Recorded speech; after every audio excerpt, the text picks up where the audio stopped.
This is Landon, Connor, and David, and today we are talking about the nebula. The nebula is a giant cloud of dust and gas in space.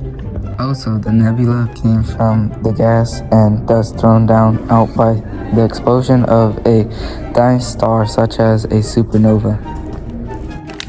Did you know that the Orion Nebula is the closest to the Earth? Nebulae are also known as stellar nurseries because stars are born in them. The nebulae outside the Milky Way are referred to as extragalactic nebulae. When did the big giant cloud of dust and gas did we first discover it? We discovered it in 1764, spotted by Charles Messier.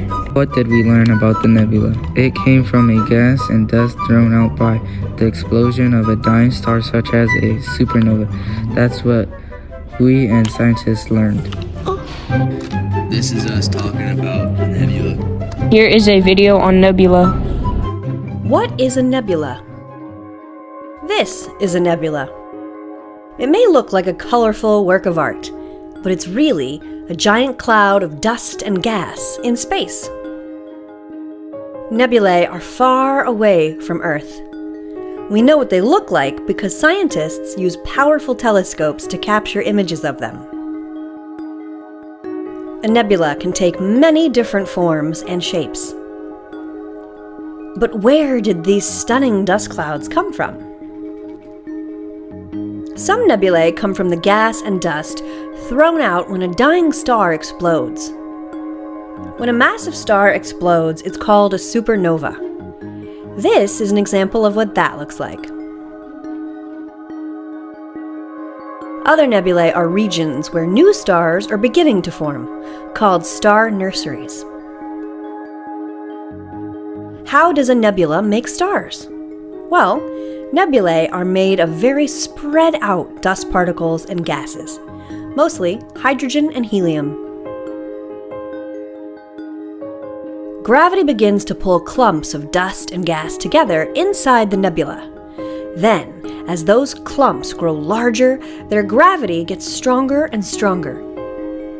Eventually, a clump of dust and gas gets so big that it collapses from its own gravity.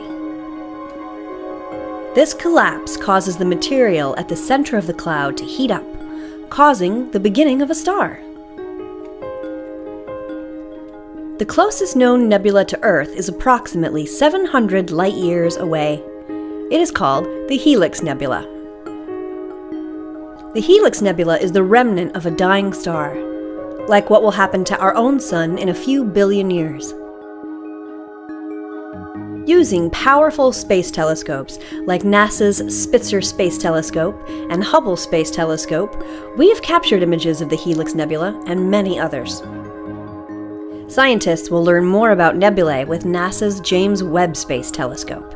It will be able to look through the dust to see stars forming planetary systems.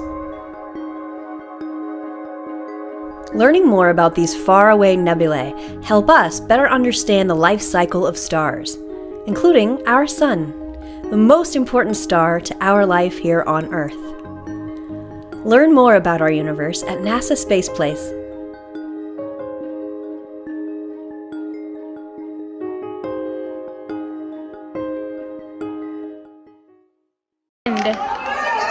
The end. The end.